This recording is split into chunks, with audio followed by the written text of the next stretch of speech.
সরকারের ব্যর্থতায় আইন শৃঙ্খলার অবনতি অভিযোগ মির্জা ফখরুলের। জমিয়তে ওলামায়ে ইসলামের জন্য 4টি আসন ছাড়ল বিএনপি। শরিক ও সমমনা দলগুলোর সাথে শিগগিরই সমঝোতা। ভোটারদের নিরাপত্তায় মাঠ প্রশাসনের কর্মকর্তাদের নির্দেশ দিয়েছেন সিইসি। নির্বাচনকে সামনে অতীতের অপবাদ ঘোচাতে আইনের শাসন নিশ্চিতের নির্দেশ। দিল্লিতে বাংলাদেশ হাইকমিশনে হামলার ঘটনায় উদ্বেগ ঢাকা। ভারতীয় হাইকমিশনারকে আবারও তলব। দেশটির সাথে তিক্ততা চায় না অন্তর্বর্তী সরকার, অর্থ উপদেষ্টা। ঢাকার উদ্দেশ্যে কাল লন্ডন ছাড়বেন তারেক রহমান। বরণ করতে প্রস্তুত বিএনপি। অর্ধ কোটিরও বেশি লোক সমাগমের আশা। শাহজালাল বিমানবন্দরে দর্শনার্থী প্রবেশে নিষেধাজ্ঞা।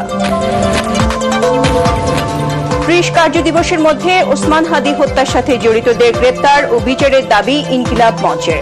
26 ডিসেম্বর থেকে লাগাতার কর্মসূচির হুমকি। এবং চর দখলকে কেন্দ্র করে নোয়াখালীর হাতিয়ায় গুলিতে 5 জন নিহত, আহত অন্তত 10।